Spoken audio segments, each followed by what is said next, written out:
American president Donald ട്രംപിന്റെ സൈനിക പരേഡിനെതിരെ രാജ്യവ്യാപകമായി പ്രതിഷേധം നടക്കാൻ പോവുകയാണ്. നോ കിങ്സ് എന്ന പേരിലാണ് പ്രതിഷേധം സംഘടിപ്പിക്കുന്നത്. 2025 ജൂൺ 14 ശനിയാഴ്ചയാണ് പ്രതിഷേധം. US സൈന്യത്തിൻ്റെ 250-ാം വാർഷികത്തോടനുബന്ധിച്ചാണ് ട്രംപിൻ്റെ സൈനിക പരേഡ്. ഏകദേശം 2 ലക്ഷം പ്രതിഷേധ പരിപാടികൾ രാജ്യത്തുടനീളം നടത്താൻ തീരുമാനിച്ചിട്ടുണ്ട്. അമേരിക്കൻ ചരിത്രത്തിലെ ഏറ്റവും വലിയ സമാധാനപരമായ പ്രതിഷേധമായിരിക്കും ഇതെന്നാണ് സംഘാടകർ പറയുന്നത്. പരിപാടിയുടെ വിവരങ്ങളും സമയവും എപ്പോഴാണെന്ന് നോക്കാം. US സൈന്യത്തിൻ്റെ 250-ാം വാർഷിക ആഘോഷം ഗംഭീരമായിരിക്കും.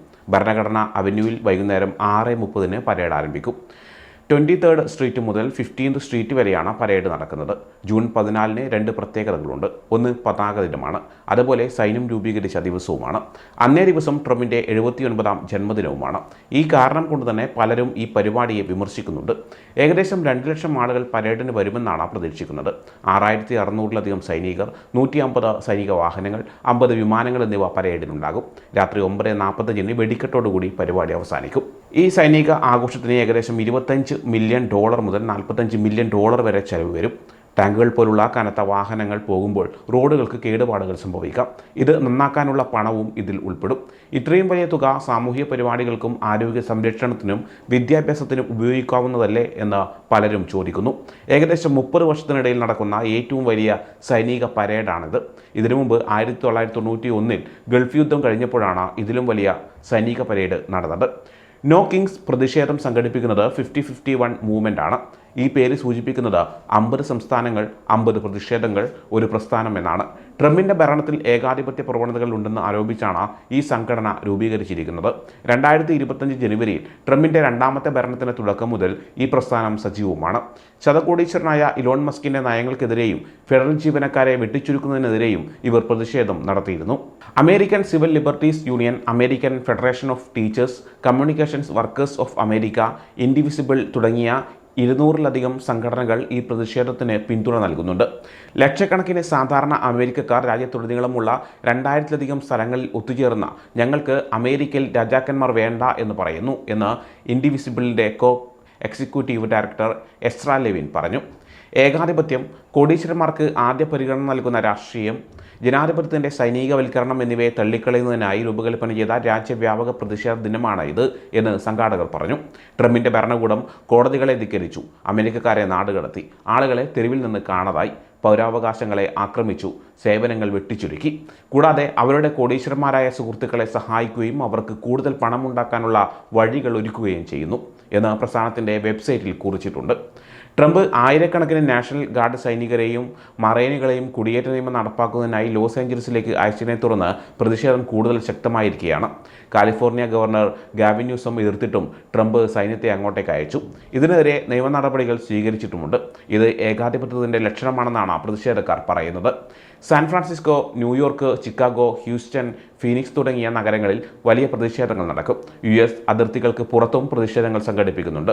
മെക്സിക്കോ, മാൾട്ട, യൂറോപ്യൻ രാജ്യങ്ങളിലും പ്രതിഷേധങ്ങൾ ഉണ്ടാകും. ടാംപാ ബേ ഏരിയയിൽ മാത്രം ഹിൽസ്ബറോ, പിന്നെല്ലസ് കൗണ്ടിയിലായി നിരവധി പ്രതിഷേധങ്ങൾ നടക്കും. നോ കിങ്സ് പ്രതിഷേധം വാഷിംഗ്ടൺ DC-യിൽ നടത്തേണ്ടെന്ന് സംഘാടകർ തീരുമാനിച്ചിട്ടുണ്ട്. പകരം ഫിലാഡൽഫിയയിൽ ഒത്തുചേരാനാണ് അവർ ആവശ്യപ്പെട്ടിരിക്കുന്നത്. അമേരിക്കയുടെ ആദ്യ തലസ്ഥാനവും ഭരണഘടനയുടെയും സ്വതന്ത്ര പ്രഖ്യാപനത്തിൻ്റെയും ജന്മസ്ഥലവുമാണ് ഫിലാഡൽഫിയ. വെള്ളിയാഴ്ച വൈകുന്നേരം Veterans for Peace, About Face, Veterans Against the War എന്നീ സംഘടനകൾ ചേർന്ന് US ക്യാപിറ്റലിൽ പ്രതിഷേധം നടത്തിയിരുന്നു. സൈന്യത്തെ തെരുവിൽ നിന്ന് മാറ്റുക, പരേഡിന് പണം വേണ്ട, ജനങ്ങൾക്ക് വേണം എന്നെഴുതിയ ബോർഡുകൾ പിടിച്ചായിരുന്നു പ്രതിഷേധക്കാർ എത്തിയത്. പോലീസ് ബാരിക്കേഡുകൾ തള്ളിമാറ്റി ക്യാപിറ്റോൾ പടികളിൽ ഇരുന്നായിരുന്നു പ്രതിഷേധം. പോലീസ് ലൈൻ ലംഘിച്ചു തുടങ്ങിയ കുറ്റങ്ങൾ ചുമത്തി പ്രതിഷേധക്കാർ അറസ്റ്റ് ചെയ്തിരുന്നു. ചിലർക്കെതിരെ പോലീസ് ഉദ്യോഗസ്ഥരെ ആക്രമിച്ചതിനും കേസുണ്ട്. പ്രതിഷേധങ്ങൾ കണക്കിലെടുത്ത് പല സംസ്ഥാനങ്ങളിലും സുരക്ഷ ശക്തമാക്കിയിട്ടുണ്ട്. കാലിഫോർണിയയിൽ എല്ലാ പോലീസ് ഉദ്യോഗസ്ഥരെയും തിരികെ വിളിച്ചു. ടെക്സാസ് ഗവർണർ ഗ്രെഗ് അബട്ട് സംസ്ഥാന നാഷണൽ ഗാർഡിനെ വിന്യസിച്ചിരിക്കുകയാണ്. ആയിരക്കണക്കിന് സീക്രട്ട് സർവീസ് FBI ഉദ്യോഗസ്ഥർ രാജ്യത്തിൻ്റെ പല ഭാഗത്തു നിന്നും വാഷിംഗ്ടൺ DC-യിൽ എത്തിയിട്ടുണ്ട്. എനിക്ക് രാജാവിനെ പോലെ തോന്നുന്നില്ല. കാര്യങ്ങൾ അംഗീകരിപ്പിക്കാൻ ഞാൻ ഒരുപാട് കഷ്ടപ്പെടുന്നു എന്നാണ് ട്രംപ് വൈറ്റ് ഹൗസിൽ ഇതുമായി ബന്ധപ്പെട്ട് പ്രതികരിച്ചത്. ഒരു രാജാവാണെങ്കിൽ ഞാനിത് അംഗീകരിക്കില്ല എന്ന് പറയും. കാലിഫോർണിയയുടെ കാര്യം പോലും ഒരു രാജാവ് കേൾക്കില്ലായിരുന്നു എന്നും അദ്ദേഹം കൂട്ടിച്ചേർത്തു. പ്രതിഷേധക്കാരെ രാജ്യത്തെ വെറുക്കുന്നവർ എന്ന് വിളിച്ച ട്രംപ് അവരെ ശക്തമായി നേരിടുമെന്ന് മുന്നറിയിപ്പും നൽകിയിട്ടുണ്ട്. സൈനിക പരേഡും പ്രതിഷേധങ്ങളും ഒരേ സമയം നടക്കുന്നത് അമേരിക്കൻ സമൂഹത്തിലെ ഭിന്നതകളാണ് എടുത്തു കാണിക്കുന്നത്. ട്രംപ് ട്രംപിന്റെ ജന്മദിനത്തിൽ സൈനിക പരേഡ് നടത്തുന്നത് സൈന്യത്തെ രാഷ്ട്രീയപരമായി ഉപയോഗിക്കുന്നതിന് തുല്യമാണെന്നാണ് വിമർശകർ പറയുന്നത്. എന്നാൽ ഇത് സൈന്യത്തെ ആദരിക്കുന്നതിനും അമേരിക്കയുടെ സൈനിക ശക്തി ആഘോഷിക്കുന്നതിനും വേണ്ടിയുള്ള പരിപാടിയാണെന്ന് ട്രംപിനെ പിന്തുണക്കുന്നവർ പറയുന്നു. അമേരിക്കയിൽ സമാധാന സമയത്ത് സൈനിക പരേഡുകൾ സാധാരണയായി നടത്താറില്ല. ട്രംപിന്റെ ആദ്യ ഭരണകാലത്ത് ഫ്രാൻസിന്റെ ബാസ്റ്റിൽ ദിന പരേഡിൽ നിന്ന് പ്രചോദനം ഉൾക്കൊണ്ടാണ് ഇതിനെ കുറിച്ച് അദ്ദേഹം ചിന്തിക്കുന്നത്. അന്ന് ഇത് രാഷ്ട്രീയപരമാകുമെന്ന് കണ്ട് പെൻറ്റഗൺ ഇതിനെ എതിർത്തിരുന്നു. 1991 ഗൾഫ് യുദ്ധം വിജയിച്ചതിന് ശേഷം നടത്തിയ പരേഡാണ് ഇതിനു മുമ്പ് നടന്ന വലിയ സൈനിക പരേഡ്. അന്ന് ഏകദേശം 2 ലക്ഷം ആളുകൾ പങ്കെടുത്തു. നോ കിങ്സ് പ്രതിഷേധം അമേരിക്കൻ ജനാധിപത്യത്തിൻ്റെ ഭാഗമാണ്.